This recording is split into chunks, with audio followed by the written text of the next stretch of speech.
Hello, मेरा नाम है अभिषेक और स्वागत करता हूं बच्चों आप सभी का हमारे इस प्यारे से खूबसूरत से प्लेटफॉर्म पे जिसका नाम है जेआर कॉलेज। तो यार कैसे हो आप सभी लोग? आई होप आप लोग एकदम बढ़िया होंगे, आप लोग की पढ़ाई एकदम बढ़िया चल रही होगी बच्चों। ठीक है। जैसा कि आपको पता है हमने हमारे इस प्लेटफॉर्म पे शुरू किए हुए हैं केमिस्ट्री के लेक्चर्स। सही है, काफ़ी सारे लेसन ऑलरेडी हमारे कंप्लीटेड हैं। सही है, और हमारा चल रहा था एक बहुत ही इंपॉर्टेंट लेसन जिसका नाम है बच्चों 14th लेसन है जिसका नाम है बच्चों biomolecule. This is probably the last lecture. ये हमारा लेक्चर नंबर 13 है। आई नो बहुत सारे लेक्चर बन गए हैं इसके ऊपर, बट ये लेसन ही इतना बड़ा था। हमने कई सारी चीज़ें सीखी। सबसे पहले हम लोग ने कार्बोहाइड्रेट के बारे में सीखा, कार्बोहाइड्रेट के क्लासिफिकेशन सीखे, उसके नॉमेनक्लेचर सीखे, फिर हर एक टाइप के कार्बोहाइड्रेट का स्ट्रक्चर देखा, प्रोटीन देखा। तो मतलब कई सारी चीज़ें हम लोग सीखते हुए आए हैं। मैंने ट्राई किया है कि आपकी टेक्स्ट बुक में जितनी भी चीज़ें दी हुई हैं मैं हर एक चीज़ कवर करूँ, ताकि आपका और आपके आने वाले जो भी अगली क्लास होगी या फिर जो भी अगले बच्चे होंगे, ठीक है, जो भी 12th स्टैंडर्ड में एडमिशन लेंगे, उनका कोई भी टॉपिक मिस ना हो, उनकी हर एक चीज़ें, हर एक कंसेप्ट उनके दिमाग में क्लियर हो। सही है। तो मेरा हर एक टॉपिक पढ़ाने का सिर्फ यही एक मोटिव था कि मेरा जो मैसेज है, मेरी जो टीचिंग है वो हर एक बच्चे तक पहुंचे। समझ में आई बात? ठीक है।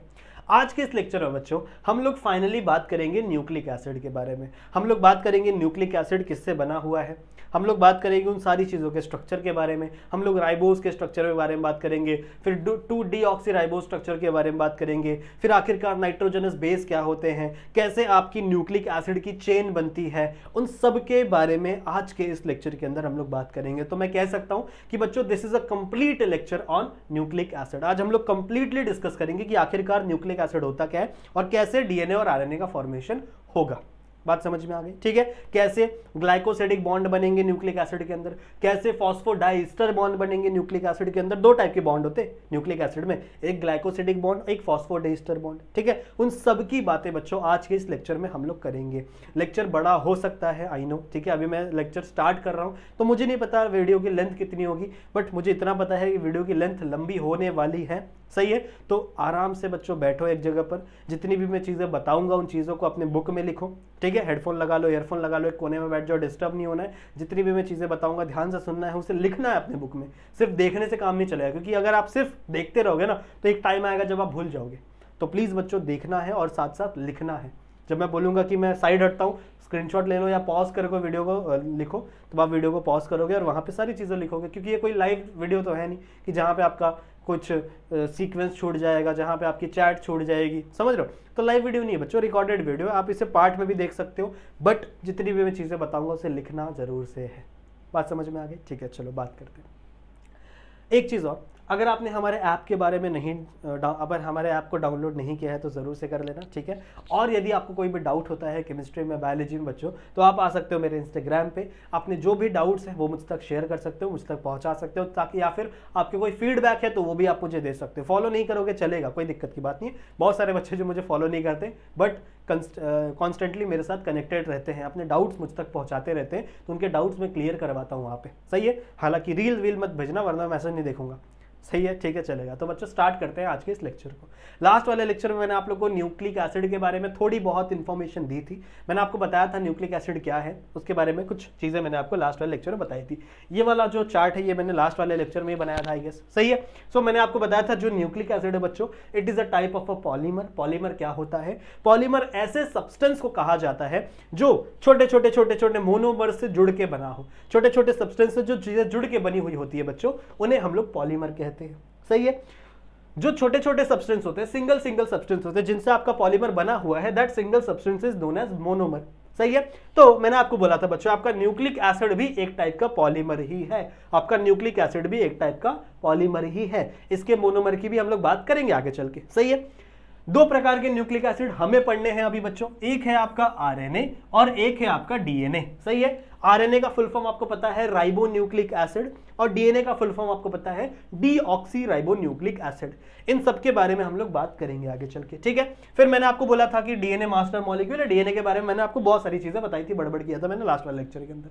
फिर मैंने आपको बताया था बच्चों कि न्यूक्लिक एसिड का जो मोनोमर होता है, मतलब जिससे आपका न्यूक्लिक एसिड जुड़ के बना हुआ है, उसे हम लोग क्या कहते हैं? उसे हम लोग कहते हैं बच्चों न्यूक्लियोटाइड। ठीक है। उसे हम लोग क्या बोलते हैं? न्यूक्लियोटाइड। आपका न्यूक्लियोटाइड दो चीजों से बना है, पहली बात। ठीक है, सुनो, पहले मैंने आप लास्ट टाइम बताया था, ध्यान से सुनो। एक्चुअली में आपका न्यूक्लियोटाइड 3 चीजों से बना होता है, पर 2 चीजों को जोड़ के न्यूक्लियोसाइड बोल देते हैं। सो आप ऐसा कह सकते हो कि nucleotide is equal to nucleoside plus phosphate group.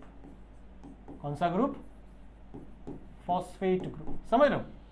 तो अगर मैं कहूं मोटे मोटे आधार पे, तो आपका न्यूक्लियोटाइड का मतलब होता है बच्चों nucleoside plus phosphate group. But अगर हम डीपली बात करें तो आपका न्यूक्लियोटाइड 3 मेन चीजों से बना हुआ है। पहली बात, सबसे पहला है बच्चों शुगर। कौन सा शुगर है? फ्यूरानोज वाला शुगर है। हम लोग कौन सा शुगर यूज करेंगे? राइबोज शुगर यूज करेंगे। Ribose sugar is a type of pentose sugar. इसके स्ट्रक्चर के बारे में बात करेंगे बच्चों आज हम लोग। पूरा वीडियो देखना एंड तक, सब कुछ बताऊंगा। इसका स्ट्रक्चर क्या होता है, फिर आपके नाइट्रोजनस बेस का स्ट्रक्चर क्या होता है। वैसे नाइट्रोजनस बेस का स्ट्रक्चर इतना इंपॉर्टेंट नहीं है, जब आप स्ट्रक्चर बनाओगे, डायग्राम बनाओगे, तो वहां पे इतना रिक्वायर्ड नहीं होता, बट आपको पता होना चाहिए कैसा स्ट्रक्चर होता है। ठीक है, तो सबसे पहला मॉलिक्यूल और सबसे इंपॉर्टेंट मॉलिक्यूल किसी भी न्यूक्लियोटाइड की अगर मैं बात करूं तो वो होता है मेरा शुगर। कौन सा शुगर है? आप उसे फ्यूरानोज कह सकते हो या फिर आप उसे राइबोज कह सकते हो, क्योंकि राइबोज शुगर हम लोग यूज करेंगे। Ribose sugar is a type of a pentose sugar बच्चों। पेंटोज शुगर मतलब दैट कंटेन 5 कार्बन, क्या हो गया?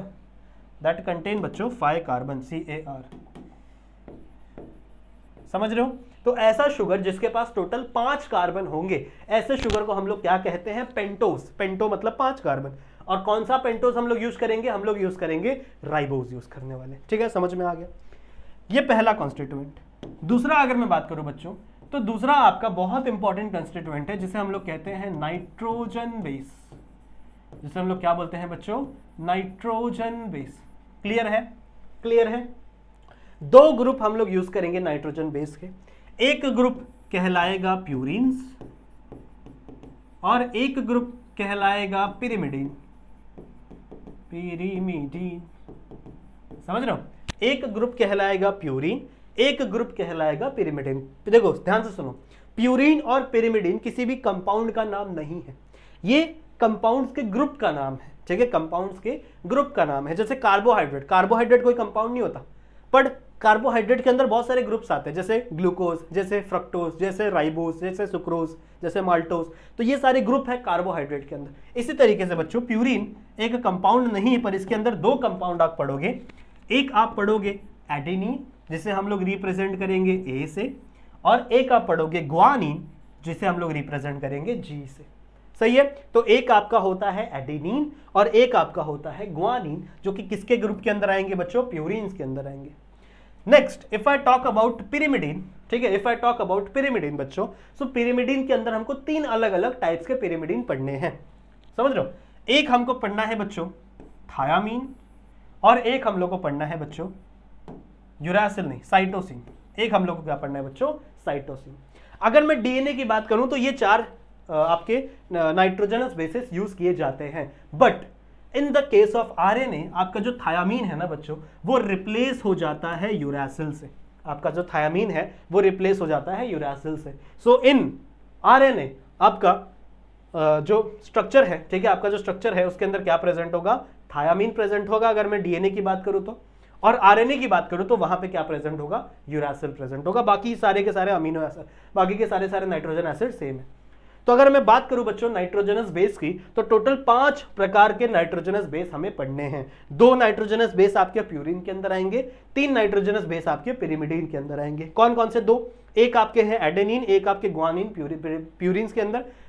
इसकी बात करूं तो थायामीन, यूरासिल और साइटोसिन किसके अंदर आएंगे? पिरिमिडीन के अंदर। डीएनए में थायरोसिन और साइटोसिन रहता है, थायामीन और साइटोसिन रहता है, और आरएनए में थायामीन की जगह क्या आ जाता है बच्चों? यूरासिल आ जाता है। इसकी बातें हम लोग करेंगे, बस नाम पता होना चाहिए आपको, बाकी चीजें मैं देख लूंगा, बस आपको नाम पता होना चाहिए। सही है? ठीक है, बहुत अच्छी बात है। नेक्स्ट, हमारा जो तीसरा जो कंपोनेंट है आपके न्यूक्लियोटाइड का, उसे हम लोग कहते हैं बच्चों फॉस्फेट ग्रुप। क्या बोलते हैं इसे हम लोग? Phosphate group. या तो आप इसे फॉस्फेट ग्रुप कह दो, या फिर आप बच्चों इसे फॉस्फोरिक एसिड कह दो। Phosphoric acid. ठीक है, what is the structure of phosphoric acid? इसका स्ट्रक्चर होता है बच्चों, मतलब इसका कंपाउंड का फॉर्मूला होता है H3PO4। ठीक है, समझ में आ गया? इसका फॉर्मूला क्या होता है? H3PO4। सही है। तो ये टोटल 3 कंपोनेंट होते हैं बच्चों आपके न्यूक्लियोटाइड के। अगर मैं इन दोनों को मिला दूं, मतलब अगर आपके मैं शुगर मॉलिक्यूल और नाइट्रोजनस बेस को मिला दूं, तो इन दोनों को मिला के न्यूक्लियोसाइड कहते हैं। इन दोनों को मिला के हम लोग क्या बोलते हैं बच्चों? न्यूक्लियोसाइड। तो न्यूक्लियोसाइड का मतलब हमेशा क्या रहेगा? Sugar molecule plus nitrogenous base, this is nucleoside. But जैसे ही आप इस स्ट्रक्चर में क्या मिला दो? फॉस्फेट ग्रुप मिला दो, इन दोनों को मिला दो, तो क्या बन जाएगा बच्चों? आपका nucleotide. So nucleotide is consist of 3 things, sugar, nitrogenous base and phosphate group. वहीं अगर मैं न्यूक्लियोसाइड की बात करूं तो उसके अंदर सिर्फ 2 चीजें आती है बच्चों, एक आपका शुगर और एक आपका नाइट्रोजनस बेस। इतना क्लियर है? मुझे बताओ, इतना क्लियर है बच्चों? सिंपल सी चीज है। मैंने आपको बताया न्यूक्लियोटाइड 3 चीजों से बना है। एक आपका शुगर मॉलिक्यूल, कौन सा शुगर? फ्यूरानोज बोल दो, या फिर आप उसे राइबोज बोल सकते हो। कौन किस टाइप का होता है ribose? Ribose is a pentose sugar, मतलब इसके अंदर 5 कार्बन होता है। इट कंटेन 5 कार्बन, 5 कार्बन होते हैं, that's why it is a pentose sugar. कौन सा शुगर यूज कर रहे हैं हम लोग? राइबोज शुगर यूज कर रहे हैं। इसका स्ट्रक्चर मैं आपको अभी बताऊंगा। सही है। फिर हम लोग बात करेंगे बच्चों नाइट्रोजन बेस की। नाइट्रोजन बेस में 2 ग्रुप्स हैं हमारे पास, एक प्यूरिन वाला ग्रुप है और एक पिरिमिडीन वाला ग्रुप है। प्यूरिन ग्रुप में एक होगा अपने पास एडिनिन, एक होगा अपने पास गुआनिन। फिर होंगे बच्चों एक अपने पास थायामीन, एक अपने पास साइटोसिन। आरएनए में किसमें बच्चों? आरएनए में आपका ये थायामीन रिप्लेस हो जाएगा यूरासिल से। ठीक है, थायामीन रिप्लेस हो जाएगा यूरासिल से। ये समझ में आ गया? फिर जो तीसरा ग्रुप है, तीसरा हमारा नंबर ऑफ ग्रुप है, that is nothing but a phosphate group. इसको आप फॉस्फेट ग्रुप बोल सकते हो या फिर इसी को आप फॉस्फोरिक एसिड बोल सकते हो। What is the formula? H3PO4। अगर मैं इसके स्ट्रक्चर की बात करूं तो कुछ ऐसा स्ट्रक्चर होता है, देखो बीच में P होता है, ऐसे 4 बॉन्ड बनाओ, यहां यहां यहां, चारों साइड ऑक्सीजन लगा दो, यहां पे भी ऑक्सीजन, यहां पे भी ऑक्सीजन। 4 ऑक्सीजन है, P हो गया, 4 ऑक्सीजन हो गया, 3 हाइड्रोजन है, एक हाइड्रोजन यहां लगाओ, एक हाइड्रोजन यहां लगाओ, एक हाइड्रोजन यहां लगाओ, एक हाइड्रोजन बच गया, यहां पे डबल बॉन्ड लगा दो। So this is the structure of H3PO4 यानी आपका फॉस्फोरिक एसिड। इतनी बात क्लियर है? मुझे बताओ, स्क्रीनशॉट लो इसका।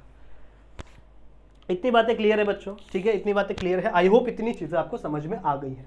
ओके, मैं इमेजिन करके चल रहा हूं। अच्छा, कुछ और चीजें मुझे आपको बता रही है। जब आप डीएनए बनाओगे, मैं आपको सिखाऊंगा आगे चल के, डीएनए बनाओगे तो आपने देखा होगा डीएनए बच्चों डबल स्ट्रैंडेड होता है, मतलब उसके अंदर 2 स्टैंड होती है न्यूक्लिक एसिड की, एक स्टैंड 2 स्टैंड, और दोनों ऐसे ऐसे ऐसे घुमा रहता है। DNA is a double standard structure, और डबल स्टैंडर्ड स्ट्रक्चर में एक स्टैंड का नाइट्रोजनस बेस दूसरे स्टैंड की नाइट्रोजनस बेस से लिंक होता है। समझ लो, ऐसे ऐसे ऐसे देखो ना, आपने ऐसे सीढ़ियां देखी होंगी जब डीएनए का स्ट्रक्चर बन देखोगे, आगे पढ़ोगे, ऐसे ऐसे ऐसे सीढ़ियां रहती है उसके अंदर, ऐसे ऐसे करके घूमते हुई। वो सीढ़ियां क्या है बच्चों? It is a bond between 2 different nitrogenous base. तो हमेशा एक बात याद रखेंगे बच्चों कि जो आपका एडेनिन है वो हमेशा थायामीन के साथ ही बॉन्ड बनाएगा। जो एडेनिन है वो हमेशा थायामीन के साथ ही बॉन्ड बनाएगा, और आपका जो गुआनिन है वो हमेशा साइटोसिन के साथ ही बॉन्ड बनाएगा। ये बातें लिख लो दिमाग में। एडेनिन साइटोसिन के साथ बॉन्ड नहीं बनाता, गुआनिन थायामीन के साथ बॉन्ड नहीं बनाता, सिर्फ एडेनिन और थायामीन के साथ ही बॉन्ड बनेगा। ये दोनों ही एक दूसरे के भाई हैं और ये दोनों एक दूसरे के भाई हैं। ये दोनों आपस में कभी भी दूसरा बॉन्ड का फॉर्मेशन नहीं करते। ये बात नोट करके रखेंगे आप सभी बच्चे। सही बात है। और एक और बात, एडेनिन और थायामीन के बीच में डबल बॉन्ड का फॉर्मेशन होगा हमेशा। एडेनिन और थायामीन के बीच में हमेशा डबल बॉन्ड का फॉर्मेशन होगा, और गुआनिन और साइटोसिन के बीच में हमेशा ट्रिपल बॉन्ड का फॉर्मेशन होगा।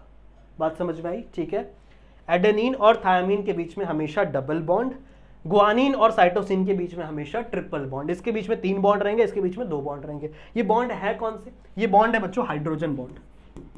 कौन से बॉन्ड है? Hydrogen bond. तो जितने भी आपके नाइट्रोजनस बेस हैं वो एक दूसरे से हाइड्रोजन बॉन्डिंग के थ्रू क्या रहते हैं बच्चों?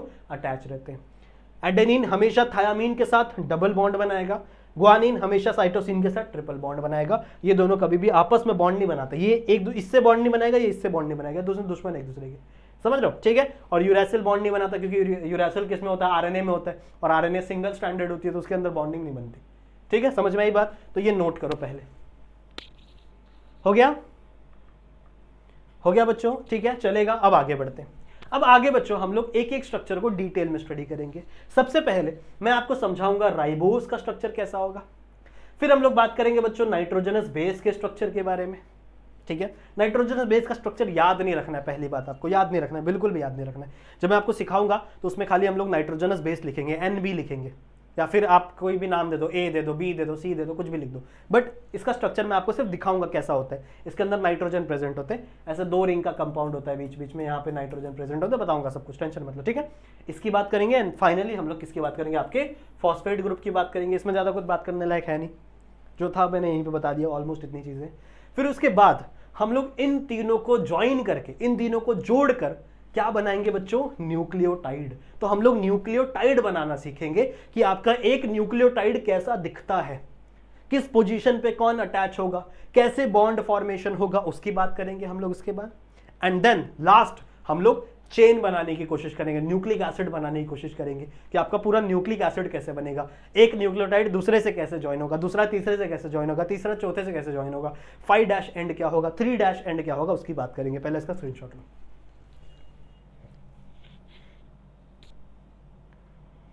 लिया, डन है बच्चों, चलो आगे बढ़ते, लेट्स मूव। अच्छा, अब हमें बात करना है बच्चों शुगर के बारे में। ठीक है, किसके बारे में, शुगर। चलो, शुगर कौन सा हम लोग यूज करते हैं, फ्यूरानोज यूज करने वाले, जैसा कि मैंने तुम लोगों को बताया। कौन सा फ्यूरानोज यूज करेंगे बच्चों हम लोग, we will use ribose sugar. ठीक है, हम लोग कौन सा शुगर यूज करेंगे, राइबोज शुगर। मैंने आपको अभी बताया ribose sugar is a type of pentose sugar. Ribose sugar is a type of pentose sugar. इसको पेंटोज शुगर क्यों कहते हैं बच्चों, because it contain 5 carbon atom. समझ रहे हो, इसके पास क्या होते हैं बच्चों, 5 कार्बन एटम होते हैं। अब मैंने आपको बोल दिया बच्चों राइबोज शुगर हम लोग यूज करेंगे, बट स्पेसिफिकली हम लोग बात कर रहे हैं बच्चों डी कन्फिग्रेशन, एल कन्फिग्रेशन की। तो आपका जो राइबोज होता है ना बच्चों, वो हम लोग यूज करते हैं डी राइबोज। हम लोग कौन सा राइबोज यूज करेंगे, हमेशा डी राइबोज यूज करेंगे, मतलब डी कन्फिग्रेशन वाला, जो हमेशा कहां घूमेगा, राइट साइड घूमेगा। सही बात है, और जिसका स्ट्रक्चर बनाने आपको आना चाहिए। कौन सा स्ट्रक्चर, हैवॉर्थ प्रोजेक्शन। कैसा बनता है, सुनो ध्यान से सीखो, कुछ ऐसा, बीच में आपका ऑक्सीजन, क्योंकि एक रिंग स्ट्रक्चर है हैवॉर्थ प्रोजेक्शन। हैवॉर्थ प्रोजेक्शन मैंने पढ़ाया हुआ है, ग्लूकोज का पढ़ाया है, फ्रुक्टोज का पढ़ाया है, तो कुछ वैसा ही है, कुछ नहीं है। देखो सिंपल है, यहाँ यहाँ फिर यहाँ यहाँ, ओके, कुछ ऐसा स्ट्रक्चर। ठीक है, फिर उसके बाद बच्चों एक लाइन यहाँ, भाई साहब एक लाइन, अरे कलर नहीं चेंज होता यार, सुनो, एक लाइन यहाँ, फिर एक लाइन यहाँ, फिर एक लाइन यहाँ, फिर एक लाइन यहाँ। सही है, आप नंबरिंग देंगे बच्चों, सबसे पहले नंबर, ये आपका कार्बन नहीं है तो कार्बन नंबर 1 यहाँ पे रहेगा आपका, रुको, दिस इज कार्बन नंबर 1, ये आपका कार्बन नंबर 2 है, ये आपका कार्बन नंबर 3 है, ये आपका कार्बन नंबर 4 है, और उसके ऊपर कार्बन नंबर 5 होता है। जब बनाऊंगा तब लिख दूंगा। ठीक है, अब आपको डालना है बच्चों नाम। अगर मैं फर्स्ट कार्बन की बात करूं तो फर्स्ट कार्बन में ऊपर होता है OH और नीचे होगा H। ठीक है, फर्स्ट कार्बन पे ऊपर होगा OH और नीचे क्या होगा बच्चों, H। क्लियर है, समझ में आ गया। एक सेकेंड रुको, अलग कलर से बनाएंगे तो आपको ज़्यादा अच्छे से दिखेगा। कौन सा कलर लें, कौन सा कलर लें, कलर में दिक्कत हो जाता है। चलो ठीक है, ऊपर होगा बच्चों OH और नीचे होगा H। इन दोनों में नीचे OH, इधर H, इधर भी नीचे OH, इधर H। इसमें बच्चों ऊपर होता है CH2OH और यहाँ पे होता है नीचे H। समझ में आई बात, समझ में आई बात। This is the carbon number 5, जिसको मैंने कहा था आपको पहले, this is the carbon number 5। Okay, समझ में आ गया। This is the structure of D ribose, this is the structure of D ribose. समझ में आ गया क्या था, बहुत सिंपल सा स्ट्रक्चर है। जिस बच्चे ने मेरे साथ हैवॉर्थ प्रोजेक्शन फॉर्मूला पढ़ा है, जिस बच्चे ने मेरे साथ फिशर प्रोजेक्शन फॉर्मूला पढ़ा है, उसे पता होगा। नहीं पढ़ा तो पीछे जाके देखो, मैंने पढ़ाया है, एक एक चीज डिटेल में पढ़ाया है कि कैसे फिशर प्रोजेक्शन को हम लोग हैवॉर्थ में कन्वर्ट करते हैं, कैसे रिंग स्ट्रक्चर फॉर्म होता है कार्बोहाइड्रेट्स का, ये बातें हो रखी हैं बच्चों ऑलरेडी। सही है, तो समझ में आ गया कैसे बनाएंगे। सबसे पहले आप फ्रेमवर्क बनाएंगे, ये वाला, ये गोला गोला गोला फ्रेमवर्क बनाएंगे, फ्यूरान जैसा दिखता है ना ये, इसीलिए हम लोग इसको फ्यूरानोरोस कहते हैं। क्यों? क्योंकि इसका स्ट्रक्चर फ्यूरान जैसा दिखता है। फ्यूरान कैसा होता है? ऐसा ऐसा ऐसा ऐसा ऐसा ऐसा ऐसा फ्यूरान होता है, इसीलिए इसको फ्यूरानोलोस कहते हैं हम लोग। समझ रहे हो इसको फ्यूरानोलोस क्यों बोला जा रहा है आपकी बुक में? ओके, समझ में आ गया, ठीक है, ये क्लियर है। फिर मैंने आपको बताया बच्चों फ्रेम स्ट्रक्चर बनाओ, यहाँ पे एक लाइन, यहाँ पे एक लाइन, यहाँ पे एक लाइन, यहाँ पे एक लाइन बना दो। हमेशा फर्स्ट नंबर पे OH ऊपर, इसी को यहाँ से नंबर 1 गिनते हैं, 1 2 3 4 5, ठीक है। फर्स्ट नंबर पे OH ऊपर, H नीचे, यहाँ पे OH नीचे, OH नीचे, यहाँ पे भी। फिर यहाँ पे CH2OH ऊपर रहता है और यहाँ पे H नीचे रहता है। This is the structure of D ribose, this is the structure of D ribose. इस डी राइबोज को हम लोग यूज करेंगे RNA बनाने में, क्योंकि RNA का फुल फॉर्म ही होता है राइबो न्यूक्लिक एसिड। ठीक है, RNA का फुल फॉर्म क्या होता है? Ribo nucleic acid. चाहिए, सही है, तो वहां पे हम लोग यूज करेंगे बच्चों डी राइबोज को। समझ में आई बात? इसका फुल फॉर्म क्या है? Ribo nucleic acid. ठीक है, तो RNA में आपका सीधा का सीधा राइबोज यूज हो जाता है। But if I talk about DNA, तो DNA में राइबोज का इस्तेमाल नहीं होगा, वहां पे डीऑक्सी राइबोज का इस्तेमाल होगा। तो ये पहले क्लिक करो, इसे पहले नोट करो, फिर मैं आपको समझाता हूं स्ट्रक्चर डीऑक्सी राइबोज का। हो गया? चलो let's move. Now I am talking about deoxy ribose. इसका पूरा नाम क्या है? इसका पूरा नाम है बच्चों two deoxy D ribose. This is the complete name. ठीक है, क्या नाम है इसका? Two deoxy D ribose. पहले आप अपना नॉर्मल स्ट्रक्चर बना लो, जो मैंने आपको सिखाया नॉर्मल स्ट्रक्चर बना लो। पहले फ्रेमवर्क, यहाँ पे O मतलब ऑक्सीजन, ऐसे ऐसे ऐसे, this is the normal structure. फिर आप क्या करोगे बच्चों? यहाँ पे लाइन मारोगे, एक यहाँ, एक यहाँ, एक यहाँ, एक यहाँ, नॉर्मल स्ट्रक्चर। सही है। फिर आप क्या करोगे बच्चों? नंबरिंग दोगे। So this is number 1, this is number 2, this is number 3, this is number 4, और ऊपर होता है नंबर 5। ये मैंने आपको सिखाया है कैसे करते। फिर बच्चों आप क्या करोगे? आप यहाँ पर नंबरिंग नाम लिखोगे। हम लोग डी राइबोज बना रहे हैं, तो डी राइबोज में इधर का OH ऊपर, यहाँ पे H नीचे। सही है। फिर यहाँ पे OH नीचे, यहाँ पे H ऊपर, OH H, यहाँ पे होता है बच्चों CH2OH, और यहाँ पे होता है H। ये तो हो गया डी राइबोज। बट हमने क्या पढ़ा है बच्चों? हमने क्या नाम लिखा है? 2-डीऑक्सी डी राइबोज। मतलब सेकेंड पोजीशन पे, ध्यान से सुनो, ध्यान से सुनो क्या लिखा हुआ है यहाँ पे बच्चों। सेकेंड पोजीशन पे हमें डीऑक्सी वाली कंडीशन बनानी है। मतलब सेकेंड पोजीशन से हमें ऑक्सीजन उड़ाना है। हमें क्या उड़ाना है बच्चों? ऑक्सीजन को रिमूव करना है। कहां है सेकेंड पोजीशन? ये है सेकेंड पोजीशन। तो अगर आप सेकेंड पोजीशन से इस OH में से O निकाल के सिर्फ और सिर्फ यहाँ पे H लगा दो, क्या किया मैंने पता है? यहाँ पे क्या था? OH था। यहाँ पे क्या था बच्चों? OH था। बट इस सेकंड पोजीशन को मुझे क्या बनाना है? डीऑक्सी। डीऑक्सी मतलब क्या? ऑक्सीजन, और डी मतलब होता है रिमूवल ऑफ ऑक्सीजन। तो मतलब अगर इस सेकंड पोजीशन पे मुझे ऑक्सीजन रिमूव करवाना है, तो मैं क्या करूंगा? इस OH का O हटा के सिर्फ मैं क्या लगा दूंगा? H लगा दूंगा। Now this structure will become two deoxy D ribose. इस स्ट्रक्चर को हम लोग क्या कहेंगे बच्चों? Now this structure will become two deoxy D ribose. And this is very important structure बच्चों। ये आपके एग्जाम में पूछी जाती है as it is, very important. 2 marks के लिए सिर्फ ये स्ट्रक्चर बनाने के लिए आता है।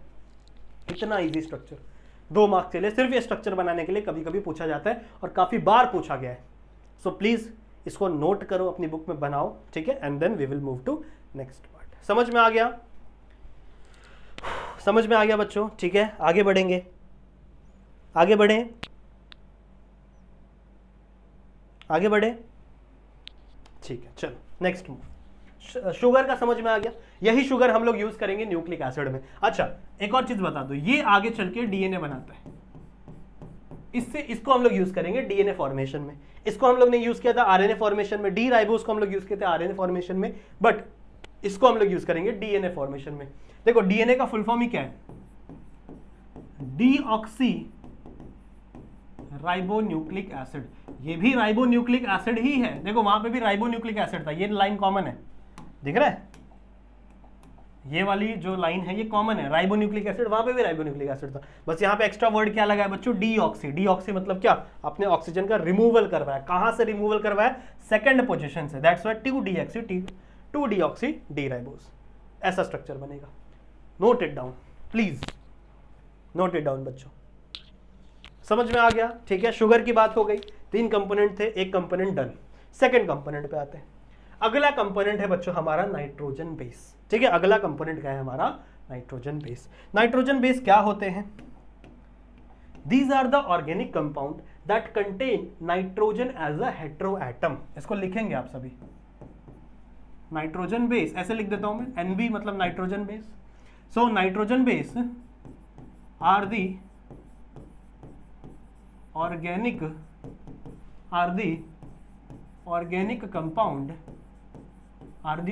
compound that contain क्या बच्चों इनके पास होता है? इनके पास होता है nitrogen, that contain nitrogen, N लिख दो ब्रैकेट में, as a heteroatom,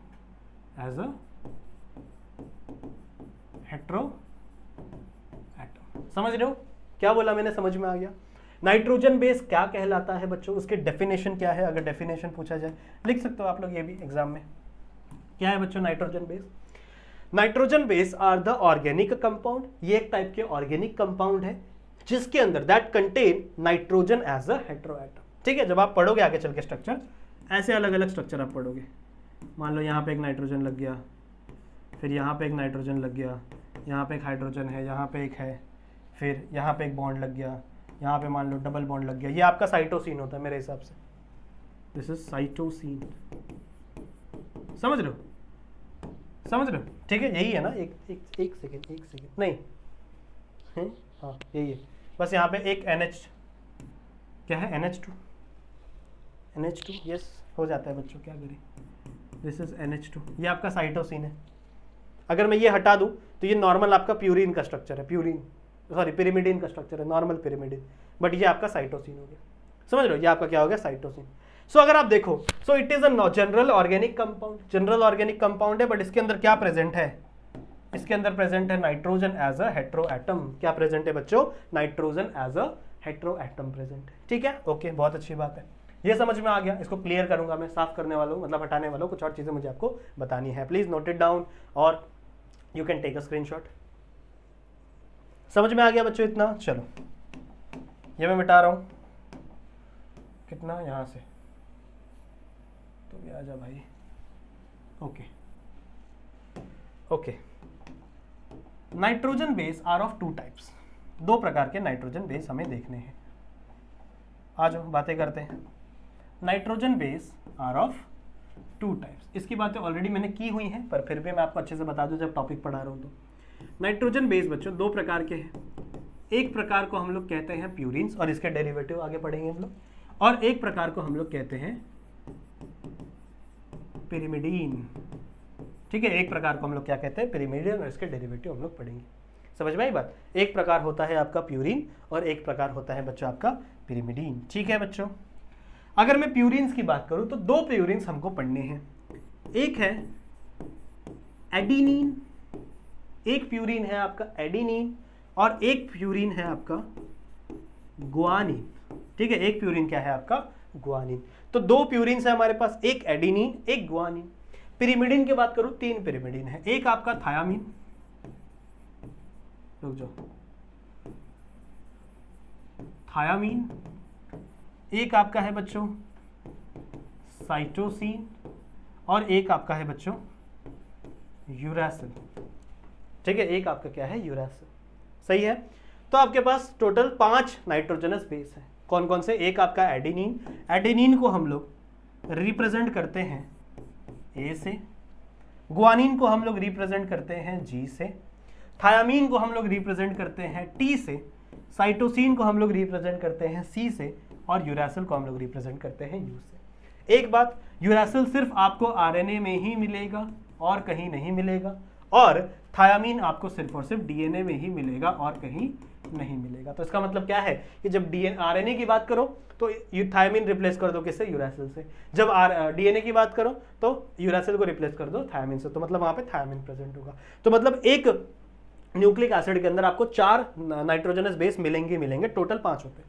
सही है। डीएनए में आपको मिलेगा थायमिन और आरएनए में आपको मिलेगा यूरैसिल। प्लीज बच्चों नोट इट डाउन, प्लीज बच्चों नोट इट डाउन।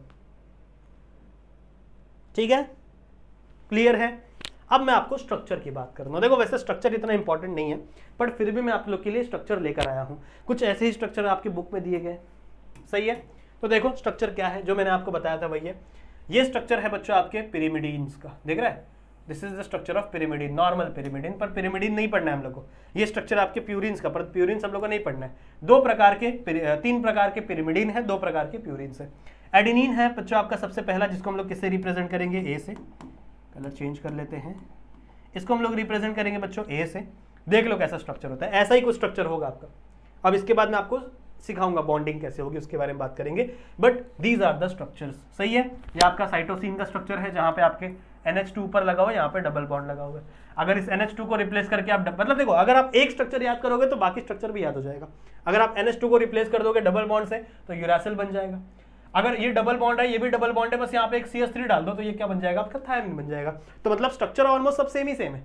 स्ट्रक्चर क्या है बच्चों आपके, ऑलमोस्ट सब सेम ही सेम है, बट सिर्फ एक चीजें रिप्लेस हो रही है। यहाँ पे देखो ये एक बॉन्ड है, ये एक बॉन्ड यहाँ पे टूट रहा है, NH बन रहा है, यहाँ पे भी बॉन्ड टूट रहा है, NH बन रहा है, समझ रहे हो। यहाँ पे भी देखो ऑलमोस्ट चीजें सेम है।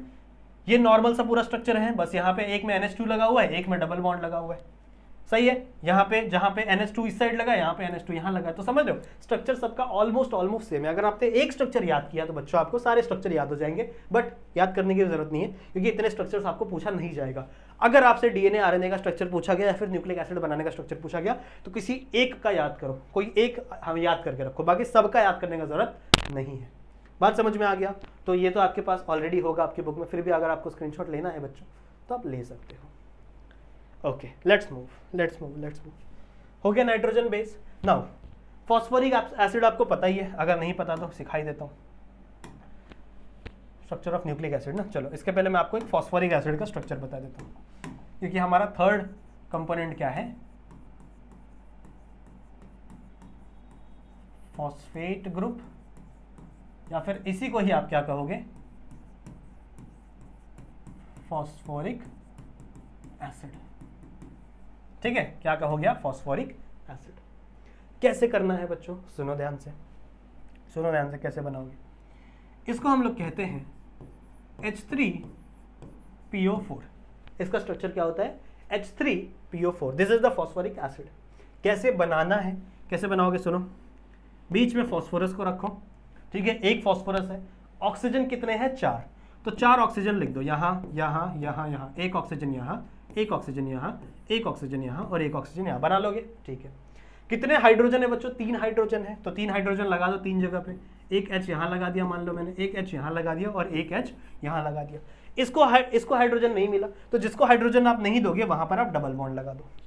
समझ में आ गया। So this is the structure of phosphoric acid. यही स्ट्रक्चर है बच्चों फॉस्फोरिक एसिड का। ओके, रुको, तो ये है स्ट्रक्चर बच्चों आपके फॉस्फोरिक एसिड का। अगर मान लो देखो ये एसिड है, एसिड का काम क्या होता है, H+ डोनेट करना। तो मान लो बच्चों इसने अपना H+ डोनेट कर दिया, सपोज दैट इसने अपना H+ डोनेट कर दिया, तो H+ डोनेट किया तो यहाँ पे क्या आएगा, नेगेटिव साइन। यहाँ पे क्या आएगा बच्चों, नेगेटिव साइन। इसको हम लोग कहते हैं फॉस्फेट ग्रुप। इसी को हम लोग क्या बोलते हैं, फॉस्फेट ग्रुप। अगर H प्रेजेंट है, इसके पास इसका H है तो फॉस्फोरिक एसिड, अगर इसने अपना H लूज कर दिया तो फॉस्फेट। तो आप फॉस्फेट ग्रुप लिख सकते हो या फिर फॉस्फोरिक एसिड लिख सकते हो, कोई तकलीफ नहीं है बच्चों, दोनों ही चीज एकदम सेम है। ठीक है, दोनों ही चीज एकदम सेम। समझ में आ गया, ठीक है, बहुत अच्छी बात। Now let's move, structure of nucleic acid. एक सेकेंड, न्यूक्लिक एसिड नहीं पढ़ेंगे, इसके पहले हम लोग पढ़ेंगे स्ट्रक्चर ऑफ न्यूक्लियोटाइड ना, इसको बाद में पढ़ेंगे। ओके, चलो, ये क्लिक किया था आपने, स्क्रीनशॉट लिया था इसका। चलो, इसके पहले बच्चों हमें एक टॉपिक पढ़ना है जिसका नाम है स्ट्रक्चर ऑफ न्यूक्लियोटाइड। पहले मैं आपको एक न्यूक्लियोटाइड बनाना सिखाता हूं, ठीक है, मैं आपको एक न्यूक्लियोटाइड बनाना सिखाऊंगा, कैसे न्यूक्लियोटाइड का स्ट्रक्चर बनता है, और उसके बाद उन न्यूक्लियोटाइड को हम लोग ज्वाइन करके न्यूक्लिक एसिड बनाएंगे, because nucleotide is the monomer of nucleic acid. सही है, सही है बच्चों। सो सबसे पहले हम लोग पढ़ते हैं स्ट्रक्चर ऑफ न्यूक्लियोटाइड, कि न्यूक्लियोटाइड का स्ट्रक्चर कैसा होता है। मैंने आपको बताया न्यूक्लियोटाइड में 3 चीजें हैं, एक आपका फॉस्फोरिक एसिड, एक आपका शुगर मॉलिक्यूल और एक आपका नाइट्रोजनस बेस। ठीक है, चलो आ जाओ बात करते हैं। सबसे पहले मैं बनाऊंगा आपका शुगर मॉलिक्यूल। मान लो मैंने डी राइबोज बनाना चाहा, तो मैं कैसे बनाऊंगा डी राइबोज? यहां पे आपका ऑक्सीजन आएगा बच्चों, ऐसे ऐसे ऐसे। अब देखो यहां से लेक्चर थोड़ा सीरियस हो रहा है, अभी तक तो मैंने आपको बहुत सिंपल सी चीजें बताई, यहां से लेक्चर थोड़ा सीरियस हो रहा है, यहां से बहुत ध्यान की जरूरत है आपकी। अगर आपका ध्यान यहां वहां हो रहा है तो बहुत दिक्कत है बच्चों, समझ में नहीं आएगा। पूरा कंसंट्रेशन मेरे ऊपर, अगले 20 मिनट, अगले 10 से 20 मिनट जो भी है वो पूरा कंसंट्रेशन आप मुझे दे दो। मेरी गारंटी है कि आप ये टॉपिक सीख जाओगे, आप सीख जाओगे कि कैसे बनता है न्यूक्लियोटाइड। और एक बार आपने न्यूक्लियोटाइड बनाना सीख लिया तो आप सारा का सारा न्यूक्लिक एसिड बना सकते हो। फिर न्यूक्लिक एसिड हम लोग बनाना सीखेंगे, एक न्यूक्लियोटाइड दूसरे न्यूक्लियोटाइड से कैसे जुड़ेगा, कैसे उनके बीच में फॉस्फोडाइस्टर बॉन्ड बनेगा, वो भी आप सीख जाओगे। ठीक है, बट अपने बच्चों कुछ ये 10 आगे के जो 10 मिनट होंगे या 10-15 मिनट होंगे वो कॉन्सेंट्रेट करो मेरे ऊपर, वो मुझे दे दो बच्चों, कॉन्सेंट्रेट करो मेरे ऊपर। मैं आपको कंफर्म करता हूं कि आपको समझ में आ जाएगा कि न्यूक्लियोटाइड क्या होता है और न्यूक्लियोटाइड से कैसे आपको अपना न्यूक्लिक एसिड बना सकते हो। प्लीज ध्यान दो, ठीक है। सबसे पहले मैं बना रहा हूं बच्चों आपका राइबोज शुगर। तो राइबोज शुगर का नॉर्मल फ्रेमवर्क ये आपका स्ट्रक्चर है, फिर यहाँ ये बनाओगे आप, सही है। फिर आप कार्बन को नंबरिंग दोगे, देखो स्टेप वाइज जाना बहुत जरूरी है, अगर आप स्टेप वाइज नहीं जाओगे तो बहुत दिक्कत हो जाएगी। कार्बन को नंबरिंग दोगे, carbon number 1, carbon number 2, carbon number 3, carbon number 4 और ऊपर रहता है आपका कार्बन नंबर 5, सही है, ऊपर रहेगा आपका कार्बन नंबर 5, सही है, ठीक है। आपको नंबरिंग आती है, चलो बहुत अच्छी बात है। अब बच्चों आप नेक्स्ट क्या करोगे, आप दोगे स्ट्रक्चर बनाओगे, यहाँ पे आप डालोगे OH, यहाँ पे आप डालोगे H, सिमिलरली यहाँ पे आप डालोगे OH, यहाँ पे आप डालोगे H, यहाँ पे आप डालोगे OH, यहाँ पे आप डालोगे H, यहाँ पे आप डालोगे H और यहाँ पे आप डालोगे CH2OH। तो मैं CH2OH को ऐसे बना सकता हूँ क्या, CH H और OH ऐसे बना सकता हूँ क्या बच्चों? ये भी तो वही है ना, CH2OH, C 2H और OH, ठीक है, वही चीज मैंने बनाई है, ज्यादा कुछ डिफरेंस नहीं है। जो मैंने आपको सिखाया था वही है। ये क्या है बच्चों, स्ट्रक्चर ऑफ डीऑक्सीराइबोज। किसका स्ट्रक्चर है ये, डीऑक्सीराइबोज का। अब सबसे पहले मैं आपको बॉन्ड बनाना सिखाता हूं इसका, किसके साथ, नाइट्रोजनस बेस के साथ। किसके साथ बच्चों, नाइट्रोजनस बेस के साथ। कोई भी एक नाइट्रोजनस बेस का एग्जांपल ले लो, किसका एग्जांपल लोगे, किसका एग्जांपल लोगे, साइटोसिन का एग्जांपल ले ले, साइटोसिन का एग्जांपल ले ले, चलो आ जाओ साइटोसिन का एग्जांपल ले लेते हैं, ठीक है। कोई भी एक नाइट्रोजनस बेस का एग्जांपल ले लो। कैसे बनाएंगे साइटोसिन, देखो ऐसे ऐसे, यहाँ पे एक नाइट्रोजन, थोड़ा ऊपर बनाना पड़ेगा यार, जस्ट अ सेकेंड, मेरी प्लानिंग अच्छी नहीं होती।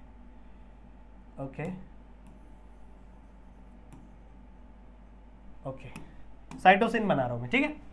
फिर यहाँ पे एक नाइट्रोजन, यहाँ पे और यहाँ पे, एक यहाँ पर बच्चों रहेगा डबल बॉन्ड, एक रहेगा डबल बॉन्ड यहाँ पे, एक रहेगा हाइड्रोजन इसके पास, क्योंकि नाइट्रोजन के 3 बॉन्ड होते हैं, तो एक बॉन्ड नाइट्रोजन यहाँ से ले रहे हैं, एक यहाँ से ले रहे हैं, यहाँ से ले रहे हैं, सही है। फिर यहाँ पे है बच्चों डबल बॉन्ड O और यहाँ पे है आपका NH2।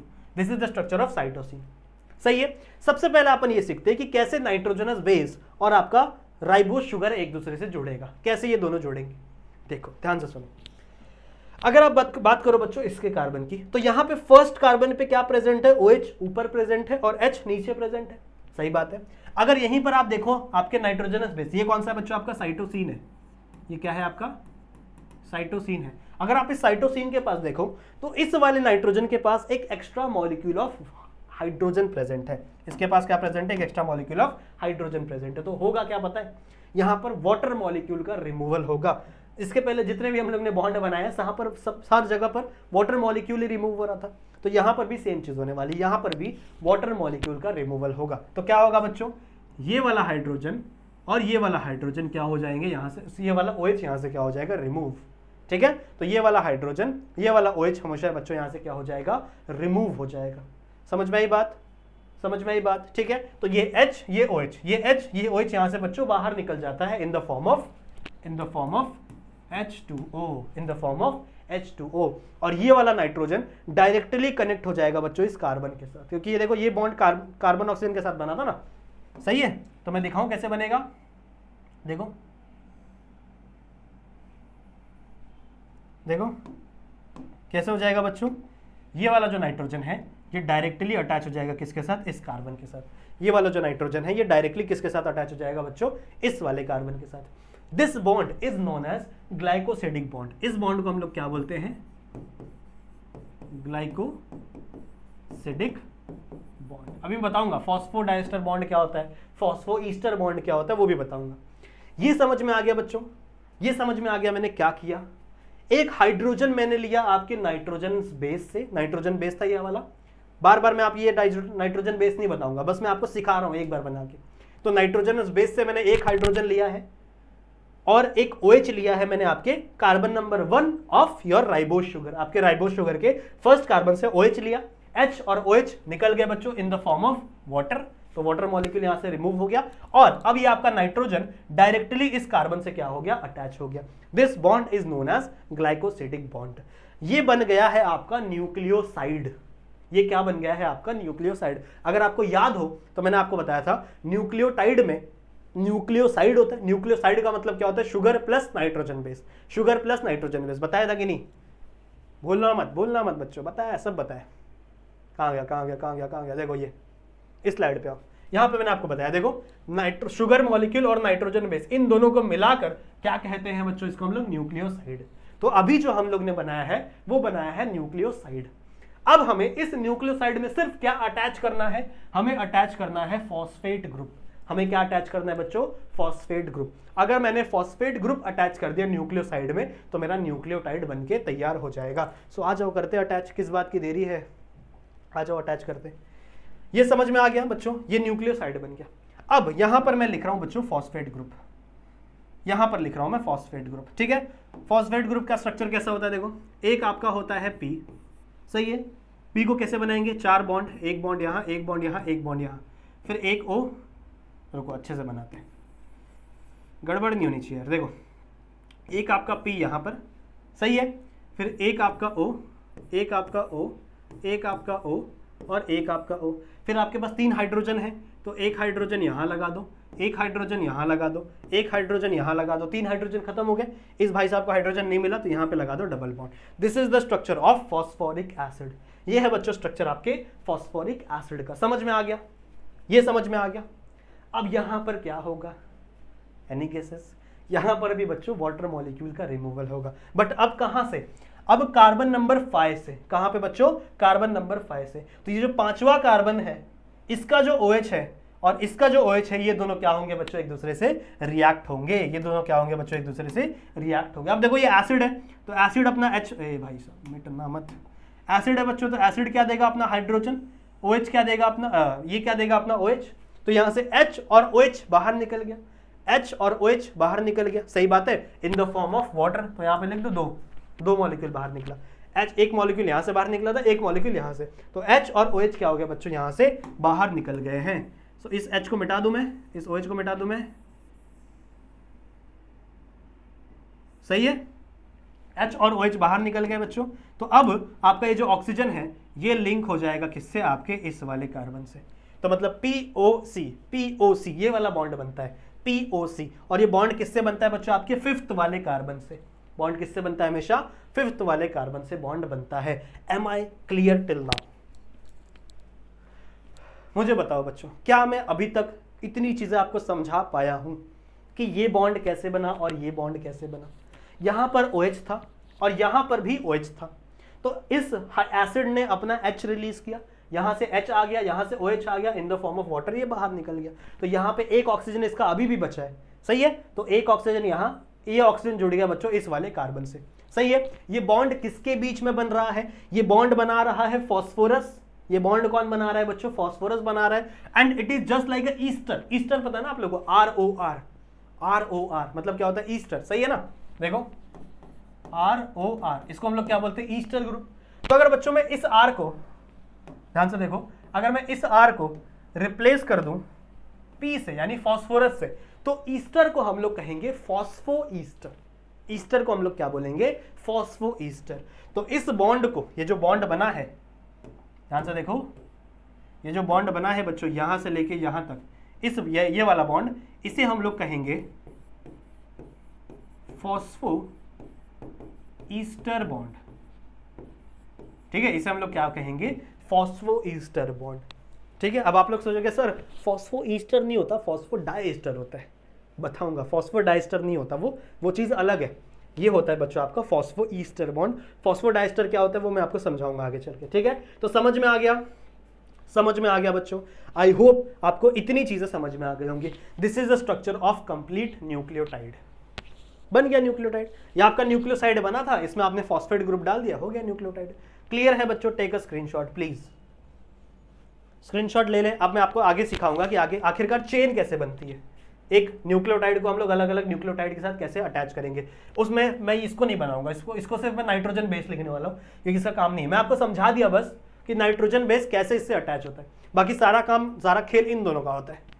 बॉन्ड बनाने का, चेन बनाने का सारा काम इन दोनों का होता है। ये सिर्फ अटैच रहता है आपके फर्स्ट कार्बन पे। चलो screenshot low, and I hope आपको समझ में आ गया होगा बच्चों न्यूक्लियोटाइड कैसे बनता है। समझ में आ गया? क्लियर है बच्चों? ठीक है, मैं थोड़ा सा पानी पी लेता हूँ and then we will continue.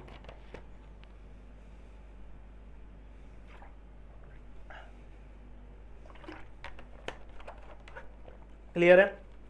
समझ में आ गया? ठीक है, तो मैंने आपको समझा दिया कि आपका जो न्यूक्लियोटाइड है वो 3 चीजों से बना हुआ है। एक आपका शुगर मॉलिक्यूल, एक आपका नाइट्रोजन बेस और एक आपका फॉस्फेट ग्रुप। एक आपका शुगर मॉलिक्यूल, एक आपका नाइट्रोजनस बेस और एक आपका फॉस्फेट ग्रुप। ठीक है, अगर यही मुझे डीएनए बनाना होगा तो मैं इस O को निकाल दूंगा, यहां पे सिर्फ H बनाऊंगा तो ये डीऑक्सी बन जाएगा। अब ये क्या है? और राइबोज शुगर है, तो ये आरएनए बन सकता है इससे आगे चल के। बट डीएनए बनाने के लिए मुझे इस O को हटाना पड़ेगा, मुझे डीऑक्सी बनाना पड़ेगा, क्योंकि जो मैंने आपको पहले ही सिखाया है। सही है? सही है, चले आगे, चलो लेट्स मूव। अब बच्चों हमें आगे सीखना है कि हम कैसे स्ट्रक्चर ऑफ न्यूक्लिक एसिड बनाएं। न्यूक्लिक एसिड हम कैसे बनाएं? ठीक है, तो उसके लिए मुझे कम से कम 3 न्यूक्लियोटाइड बनाने पड़ेंगे। 3 न्यूक्लियोटाइड तो मुझे बनाने ही पड़ेंगे।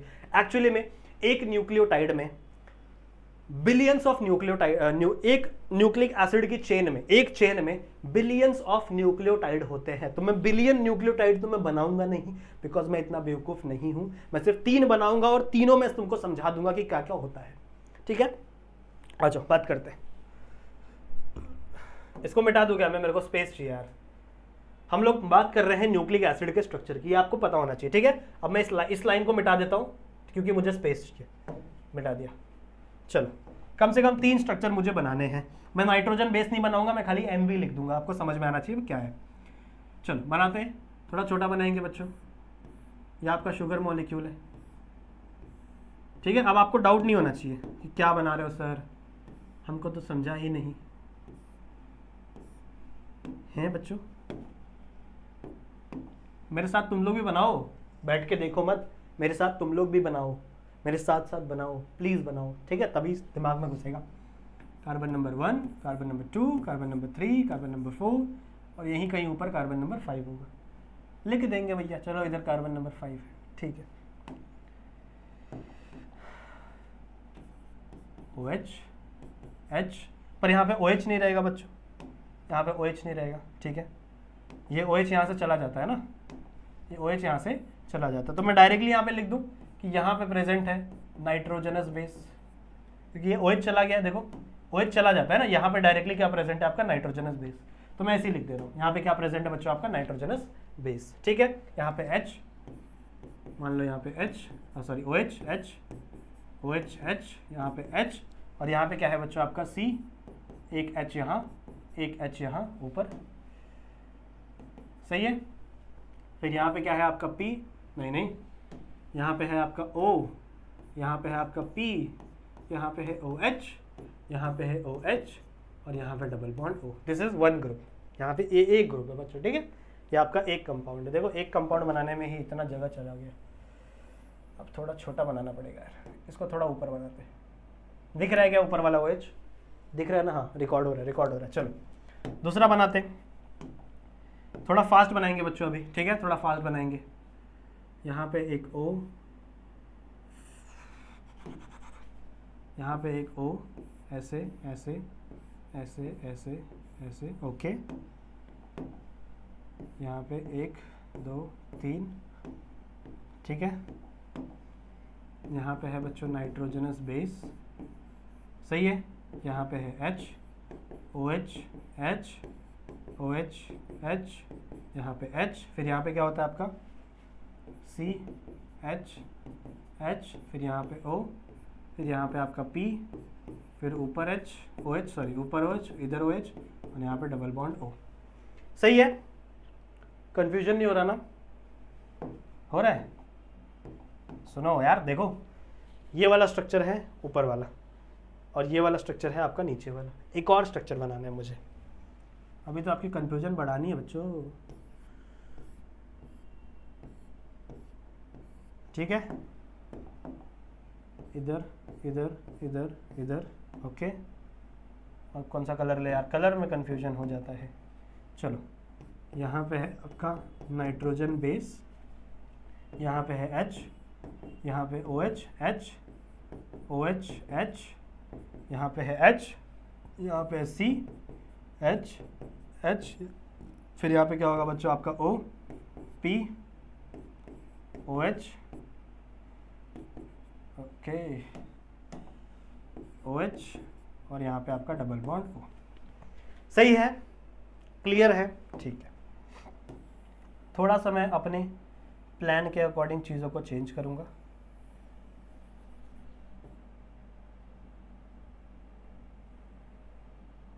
यहाँ पे लेके आ रहा हूँ मैं इसको, ठीक है। अब समझ लो, ये 3 न्यूक्लियोटाइड मैंने बनाए हैं, 3 न्यूक्लियोटाइड मैंने बनाए हैं। दिस इज आपका फर्स्ट नंबर वाला न्यूक्लियोटाइड, कोई भी हो सकता है बच्चों, न्यूक्लियोटाइड चेंज हो सकते हैं, अलग अलग टाइप के न्यूक्लियोटाइड होते हैं। किस पे डिपेंड करता है पता है? नाइट्रोजनस बेस पे।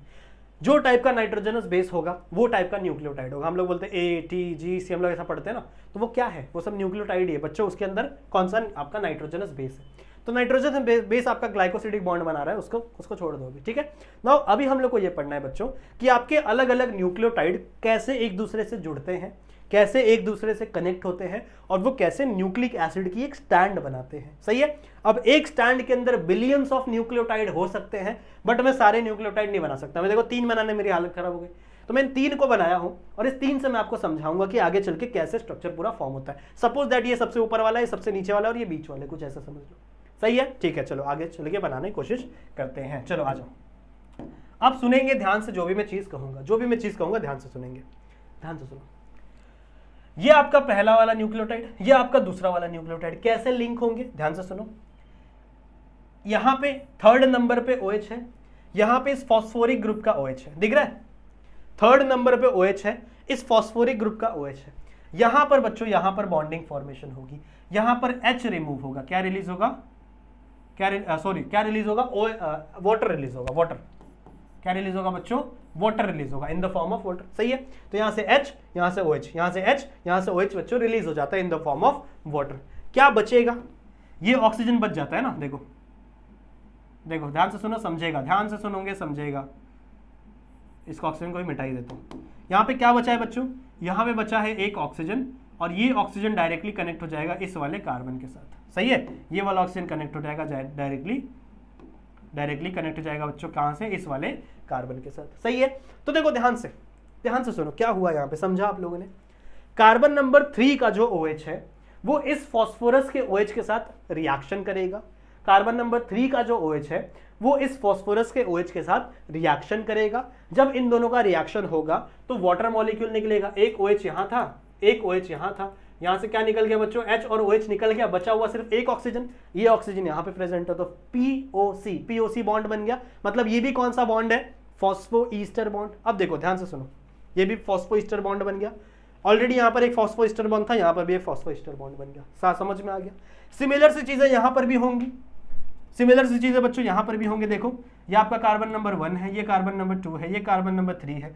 तो कार्बन नंबर 3 और इस OH के बीच में क्या होगा? रिएक्शन। बिल्कुल, इस OH के बीच में रिएक्शन होगा बच्चों। यहां से H और यहां से ये OH रिमूव हो गया। क्या आपको दिख रहा है? मैंने बहुत छोटा बनाया है, थोड़े वीडियो की क्वालिटी बढ़ा लेना बच्चों प्लीज। 480p कर देना। तो बच्चों यहां से मैंने OH और यहां से मैंने H क्या किया है? उड़ाया है। H और OH निकल के क्या बन गया? वाटर मॉलिक्यूल बन गया। 2 वाटर मॉलिक्यूल निकल गए। जब वाटर मॉलिक्यूल निकले तो बचा क्या? पूरा मिटाने दो मेरे को। बचा क्या बच्चों? यहां पे बचा ऑक्सीजन, और ये ऑक्सीजन लिंक हो गया इसके साथ। ये कार्बन नंबर 3 था, ये क्या है बच्चों, कार्बन नंबर 3, और यहां पर भी क्या आ गया, क्या बन गया, एक फॉस्फो ईस्टर बॉन्ड बन गया। तो यहां पे भी एक फॉस्फो ईस्टर बॉन्ड बन गया, यहां पे भी फॉस्फो ईस्टर बॉन्ड बन गया। सही है। अब ये चेन बहुत बड़ी होती है बच्चों, बहुत बड़ी। ठीक है, ये जो चेन है, जस्ट अ सेकेंड,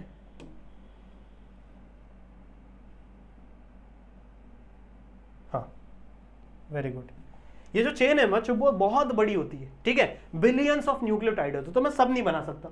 तो जस्ट इमेजिन कि बिलियंस ऑफ न्यूक्लियोटाइड तो है, पर उसमें कोई न्यूक्लियोटाइड ऊपर होगा और कोई न्यूक्लियोटाइड नीचे होगा। तो सपोज दैट ये सबसे ऊपर वाला न्यूक्लियोटाइड है।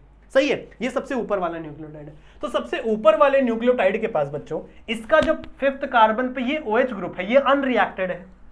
बाकी के जो न्यूक्लियोटाइड थे, इनके 5th कार्बन वाला देखो, इनके 5th कार्बन वाला जो फास्फोरस था उसका OH ग्रुप रिएक्शन में जा रहा था, मतलब बॉन्डिंग फॉर्म कर रहा था। पर अगर मैं इस न्यूक्लियोटाइड की बात कर रहा हूं, तो इस न्यूक्लियोटाइड में इसका जो OH ग्रुप है ये बॉन्ड फॉर्म नहीं कर रहा। तो मतलब इसके ये पांचवा कार्बन है ना, यहां नहीं लिखना है, ये 5वां कार्बन है, तो इसका 5 लिखो, 5। तो इसका जो 5वां कार्बन है बच्चों, इससे जो OH फास्फोरस अटैच है उसका OH यूज नहीं हो रहा। मान लो ये टॉप वाला न्यूक्लियोटाइड है, सबसे ऊपर वाला न्यूक्लियोटाइड, तो इसके ऊपर कोई है ही नहीं, तो इसके ऊपर बॉन्ड बनेगा ही नहीं बच्चों। तो मतलब ये वाला OH खाली है, मतलब 5 नंबर वाले कार्बन का जो OH है वो क्या है, अनरिएक्टेड है। तो इस एंड को, मतलब ये वाला जो एंड है बच्चों, इसे मैं कहूंगा 5' एंड। इसे मैं क्या कहूंगा, 5' एंड। क्यों बोला मैंने, समझ में आ गया? 5' एंड क्यों बोला मैंने, समझ में आ गया बच्चों? इसीलिए क्योंकि इस न्यूक्लियोटाइड के ऊपर कोई न्यूक्लियोटाइड प्रेजेंट ही नहीं है। तो इस न्यूक्लियोटाइड के जो कार्बन नंबर 5 पे जो फास्फोरस जुड़ा हुआ है उसका OH ग्रुप रिएक्ट नहीं हो रहा। बाकी सबके फास्फोरस का OH ग्रुप रिएक्ट हो जा रहा था और यहाँ पे बॉन्ड फॉर्म कर रहा था, पर इसका OH ग्रुप रिएक्ट नहीं हो रहा बच्चों। इसीलिए इस एंड को मैं क्या कहूंगा, 5' एंड, क्योंकि इसके 5वें कार्बन पे जो फास्फोरस गए उसका OH ग्रुप का रिएक्शन नहीं हो रहा। बात समझ में आ गई? सपोज दैट ये वाला जो न्यूक्लियोटाइड ये सबसे नीचे वाला है, सपोज दैट ये सबसे नीचे वाला है। अब इसके नीचे कोई दूसरा फास्फोरस, इसके नीचे कोई भी दूसरा न्यूक्लियोटाइड प्रेजेंट नहीं है, इसके नीचे कोई दूसरा न्यूक्लियोटाइड प्रेजेंट नहीं है। तो इसका ये जो 3rd कार्बन पे OH है, ये अनरिएक्टेड होगा, क्योंकि देखो बाकी सब में 3rd कार्बन का OH क्या कर रहा था, बॉन्ड फॉर्म कर रहा था इसके 5वें के साथ बॉन्ड फॉर्म कर रहा था। पर अगर ये सबसे बॉटम वाला न्यूक्लियोटाइड है, तो सबसे बॉटम वाले न्यूक्लियोटाइड पे जो तीसरा कार्बन होगा उसका OH अनरिएक्टेड होगा, बिकॉज उसके नीचे कोई न्यूक्लियोटाइड है ही नहीं। तो इसके 3rd नंबर वाले कार्बन का OH अनरिएक्टेड है। दैट्स व्हाई इस वाले एंड को हम लोग कहेंगे 3' एंड। इसीलिए इस एंड को हम लोग क्या कहेंगे, 3' एंड। क्या मेरी बात समझ में आई है? जरा बताओ, क्या मेरी बात समझ में आई है बच्चों? मैंने क्या कहा, समझ में आया? नहीं समझ में आया? सुनो, मैंने क्या बोला बच्चों कि अगर बात करो, देखो बहुत लंबी एक न्यूक्लिक एसिड की जो चेन होती है वो बहुत बड़ी होती है, बहुत बड़ी, बिलियंस ऑफ न्यूक्लियोटाइड होते हैं। बट मैं यहां पर क्या कह रहा हूं, सपोज दैट ये सबसे ऊपर वाला न्यूक्लियोटाइड है, सही है। तो सबसे ऊपर वाले न्यूक्लियोटाइड में जो OH वाला, ये जो फास्फोरस पे ये वाला OH है जो कार्बन नंबर 5 से अटैच है, ये अनरिएक्टेड होगा, क्योंकि इसके ऊपर कोई न्यूक्लियोटाइड है ही नहीं। तो उसका फास्फोरस इससे कार्बन नंबर 3 से रिएक्ट ही नहीं होगा, इसका OH कार्बन नंबर 3 से रिएक्ट ही नहीं होगा, तो इसका ये OH अनरिएक्टेड है। तो इस एंड को मैं क्या कहूंगा, 5' एंड, क्योंकि इसका जो OH है जो 5वें कार्बन से अटैच है वो अनरिएक्टेड है। That's why it is a 5' and. वहीं अगर मैं सबसे बॉटम वाले की बात करूं, सबसे नीचे वाले की बात करूं, तो इसका ये 3rd नंबर का OH अनरिएक्टेड है। बाकी तो OH रिएक्शन में थे ही नहीं ना, तो बाकी OH की हम लोग बात ही नहीं करेंगे। बट देखो इसका 3rd नंबर का OH रिएक्शन में चला गया, इसका OH रिएक्शन में चला गया। बट अगर मैं इसके OH की बात करूं जो सबसे बॉटम में है, जो सबसे नीचे है, वहां पे आपका OH ग्रुप क्या है, अनरिएक्टेड है। वहां पे आपका OH ग्रुप क्या है बच्चों, अनरिएक्टेड है। तो इस एंड को मैं क्या कहूंगा, 3' एंड, क्योंकि इसके 3rd कार्बन का OH ग्रुप अनरिएक्टेड है। आई होप आपको ये चीज समझ में आई होगी। आई होप बच्चों आपको ये चीज समझ में आई होगी। मैंने बहुत अच्छे से समझाने की कोशिश की है, ठीक है। अच्छा, एक चीज और बतानी है मुझे बच्चों, सुनो, एक चीज मुझे और बतानी है। देखो ये आपका शुगर मॉलिक्यूल है, ठीक है, थोड़ा अभी पेन को मोटा कर लेते। ये आपका शुगर मॉलिक्यूल है, ये अटैच है एक फास्फोरस से, फिर यही शुगर मॉलिक्यूल दूसरे फास्फोरस से भी अटैच है, सही बात है, यही शुगर मॉलिक्यूल इस फास्फोरस से भी अटैच है, फिर ये फास्फोरस इस शुगर मॉलिक्यूल से अटैच है, फिर यही शुगर मॉलिक्यूल एक और फास्फोरस से अटैच है, फिर यही फास्फोरस एक और शुगर मॉलिक्यूल से अटैच है। कुछ ऐसा स्ट्रक्चर देखने के लिए मिल रहा है, सही बात है। तो मैं अगर बात करूं बच्चों, तो आपका एक शुगर मॉलिक्यूल आपका एक शुगर मॉलिक्यूल दो फॉस्फोरस से अटैच होता है, और हर जगह देखो बीच में ऑक्सीजन है, हर फॉस्फोरस के बॉन्ड के बीच में क्या है आपका, ऑक्सीजन है। देखो इसमें बॉन्ड बना तो भी ऑक्सीजन, इसमें बॉन्ड बना तो भी ऑक्सीजन, इसमें बॉन्ड बना तो भी ऑक्सीजन। मतलब जो भी आपका शुगर मॉलिक्यूल फॉस्फेट के साथ बॉन्ड बना रहा है उसके बीच में हमेशा कौन सा बॉन्ड है, ईस्टर बॉन्ड। इस एक बॉन्ड को हम लोग क्या कहेंगे, फॉस्फो ईस्टर। इस एक बॉन्ड को हम लोग क्या कहेंगे, फॉस्फो ईस्टर। बट आपका एक शुगर मॉलिक्यूल दो बॉन्ड बनाता है, एक शुगर मॉलिक्यूल दो फॉस्फो ईस्टर बॉन्ड बनाता है। तो इन्हीं दोनों बॉन्ड को मिलाकर बच्चों, इन्हीं दोनों बॉन्ड को ध्यान से सुनो, इन्हीं दोनों बॉन्ड को मिलाकर हम लोग क्या कहते हैं, फॉस्फोडाईस्टर बॉन्ड। ठीक है, इन्हीं दोनों को मिलाकर हम लोग क्या बोलते हैं बच्चों, फॉस्फोडाईस्टर बॉन्ड। अब समझ में आ गया फॉस्फोडाईस्टर बॉन्ड क्यों बोलते हैं। डाई मतलब दो बॉन्ड है, यहाँ पे एक शुगर मॉलिक्यूल दो बॉन्ड बनाता है, दो फॉस्फोरस के साथ बॉन्डिंग करता है with the help of that ester bond. सही है, दैट्स व्हाई इसको फॉस्फो, एक बॉन्ड को फॉस्फो ईस्टर बॉन्ड ही बोलेंगे, सिंगल को फॉस्फो ईस्टर, दूसरे को फॉस्फो ईस्टर। बट आपका एक शुगर मॉलिक्यूल दो फॉस्फोरस के साथ बॉन्डिंग कर रहा है, दैट्स व्हाई इसको हम लोग क्या कहेंगे, phosphodiester bond. Take a screenshot. समझ में आ गया, समझ में आ गया बच्चों, ठीक है।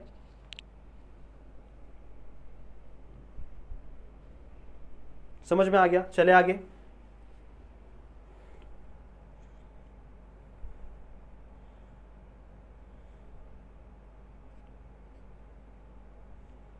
हो गया, क्लियर है, ओके। आई होप आपको समझ में आ गया न्यूक्लिक एसिड का चेन कैसे बनता है, 5' एंड 3' एंड क्या होती है। आई होप ठीक है, क्लियर है। आ जाओ आगे। Double helix structure of DNA. Okay, इसके पहले मैं आपको डीएनए के बारे में थोड़ी बहुत बातें बताता हूँ। देखो डीएनए में ना दो स्ट्रैंड होती है, ऐसे ऐसे ही करके दो स्ट्रैंड होती है यहाँ पे, ठीक है। आप लोग सीखेंगे एक स्ट्रैंड जो होती है बच्चों वो 3' एंड से भागते भागते भागते भागते यहाँ पे होगा इसका 5' एंड। हमेशा याद रखना एक स्टैंड का हमेशा 3' एंड ऊपर रहेगा और 5' एंड नीचे रहेगा।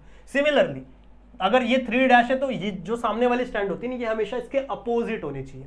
ये हमेशा कैसे होनी चाहिए, इसके अपोजिट। तो ये हमेशा 5' होगी और ये हमेशा यहाँ पर होगी 3'। ये कुछ चीज़ें आपको पता होनी चाहिए, ठीक है, बहुत अच्छी बात है, ये पता चलेगा। चलो उसके बाद क्या कहोगे, यहाँ पे बच्चों शुगर है, शुगर कनेक्टेड है एक फॉस्फोरस से दूसरे फॉस्फोरस से, फिर ये कनेक्टेड है आपके एक शुगर से फिर फॉस्फोरस से, फिर ये कनेक्टेड एक शुगर से। अब हर शुगर के पास क्या है अपना नाइट्रोजनस बेस, हर शुगर के पास क्या है अपना नाइट्रोजनस बेस, इसके पास भी क्या होगा अपना नाइट्रोजनस बेस। तो ये एक स्ट्रैंड है। सिमिलरली यहाँ पे दूसरी स्ट्रैंड होगी, यहाँ पे एक शुगर होगा, यहाँ पे क्या प्रेजेंट होगा बच्चों फॉस्फोरस, ये भी एक फॉस्फोरस से लिंक है, फिर एक शुगर ये फॉस्फोरस से लिंक है, फिर एक शुगर ये फॉस्फोरस से लिंक है। ये जो दूसरी चेन होती है ना ये एग्जैक्ट उल्टी होती है, अपोजिट होती है, रिवर्स। अगर आप इसकी बात करो तो इसको अगर मैं घुमा दूं उल्टा कर दूं, समझ रहे, ये ओ नीचे लगा दूं, ऐसे ऐसे चैन बना दूं, देखो ऐसे ऐसे ऐसे ऐसे बना दूं, ठीक है। यहाँ पे ये कार्बन नंबर 1, ये कार्बन नंबर 2, ये कार्बन नंबर 3, ये कार्बन नंबर 4, फिर इसके ऊपर ये 4, ये फिर इसके ऊपर 5 आएगा। फिर यहाँ पे अगर मैं रखूँ OH, यहाँ पे H रखूँ, फिर यहाँ पे OH, यहाँ पे, तो मैंने क्या किया इस चेन को उल्टा कर दिया, तो ये सब ऊपर नीचे हो जाएगा। ये आपकी दूसरी चेन होती है ऐसे बाजू वाली, सही है।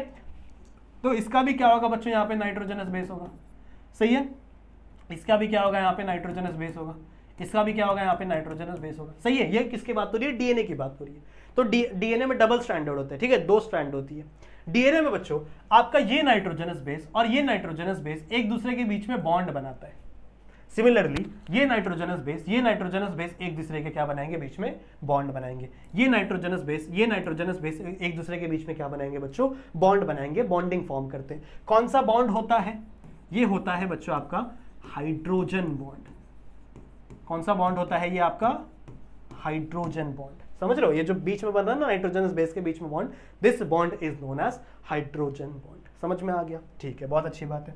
हमेशा याद रखना बच्चों आपका जो A है वो हमेशा T के साथ ही बॉन्ड बनाएगा, वो भी डबल बॉन्ड, और आपका जो G है वो हमेशा C के साथ ही बॉन्ड बनाएगा, वो भी ट्रिपल बॉन्ड। अब आपको पता है ये है एडेनिन, ये है गुआनिन, ये है थायामीन, ये आपका साइटोसिन।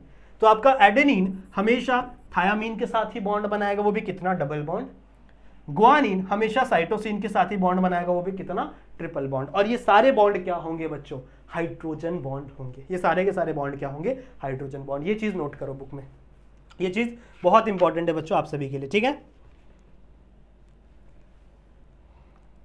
समझ में आ गया? समझ में आ गया बच्चों? क्लियर है?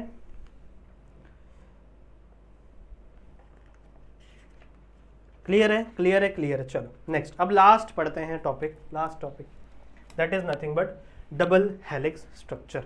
लास्ट टॉपिक है हमारा डबल हेलिक्स स्ट्रक्चर। ठीक है, समझ में आ गया? ओके।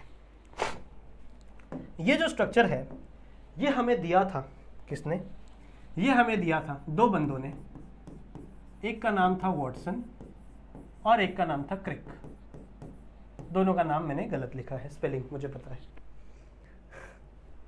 नहीं यार, सही लिखा है, सही लिखा है, सही लिखा है, सही लिखा है, दोनों का नाम सही लिखा है। ठीक है, कब दिया था इन्होंने? ये दिया था बच्चों 1953 में। इन्होंने मॉडल दिया था कि यार डीएनए दिखता कैसा होगा। डीएनए दिखता है बच्चों डबल हेलिक्स स्ट्रक्चर का।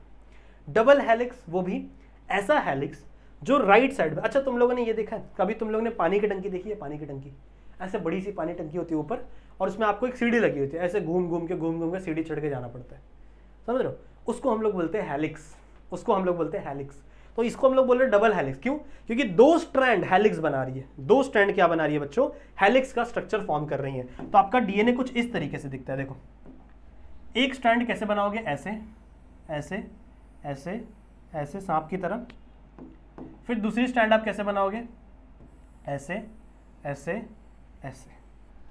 ये है आपका डबल स्ट्रैंड। ठीक है, इसके बीच में आपको कुछ ऐसा स्ट्रक्चर देखने को मिलता है। 1 2 3 4 5, 5 ही लैडर होते हैं इसके बीच में। 1 2 3 4 5, यहाँ पे 1 2 3 4 5, 1 2 3 4 5, 1 2 3 4 5। समझ लो, ये जो होता है ना, इसके अंदर सिर्फ एक ही लैडर होता है। समझ? लैडर मतलब क्या है? यहाँ पे एक नाइट्रोजन बेस, यहाँ पे एक नाइट्रोजन बेस। तो जब दोनों नाइट्रोजन बेस एक साथ जुड़ जाते हैं ना, एक साथ जुड़ जाते हैं, तो उसको हम लोग बोलते हैं बेस पेयर। इसको हम लोग क्या बोलते हैं? Base pair. इसे हम लोग क्या बोलते हैं बच्चों? Base pair. सपोज दैट यहाँ पे अगर ए है तो ये किससे अटैच होगा? टी से। सही है। अगर यहाँ पे जी है तो ये किससे अटैच होगा? सी से। कुछ भी हो सकता है बच्चों, लेकिन ए हमेशा टी के साथ ही लिंक होगा, जी हमेशा सी के साथ ही लिंक होगा। तो आप मान लो कितना भी ए लगा दो वो हमेशा टी के साथ, अगर टी लगा दो ए के साथ, जी लगा दो सी के साथ। तो मतलब ऐसा ऐसा पूरा रिपीट होता जाता है। समझ रहे हो? ये जो एक स्ट्रैंड है बच्चों, यहां से लेके यहां तक, मतलब यहां से लेके यहां तक, ये आपकी डीएनए की एक स्ट्रैंड कहलाती है। एक कंप्लीट स्ट्रैंड, वन स्ट्रैंड। समझ? मतलब एक स्ट्रैंड मतलब क्या? एक कंप्लीट डीएनए। यहां से चालू हो रही है ट्विस्टिंग और यहां पे ट्विस्टिंग खत्म हो रही है। इस एक स्ट्रक्चर के अंदर बच्चों कितने प्रेजेंट होते हैं? Total 10 base pair. कितने? 10 बेस पेयर होते हैं। कितने होते हैं बच्चों? 10 बेस पेयर। अगर 10 बेस पेयर हैं तो कितने नाइट्रोजन बेस होंगे? 20 नाइट्रोजन बेस, क्योंकि बेस पेयर किससे बन रहे हैं? दो अलग अलग बेसिस के पेयरिंग से बन रहे हैं। तो 20 इसके अंदर क्या होते हैं बच्चों? नाइट्रोजनस बेस होते हैं। इसकी लेंथ कितनी होती है? कितनी होती है भाई? 3.5 एंगस्ट्रॉम। 3.5 एंगस्ट्रॉम।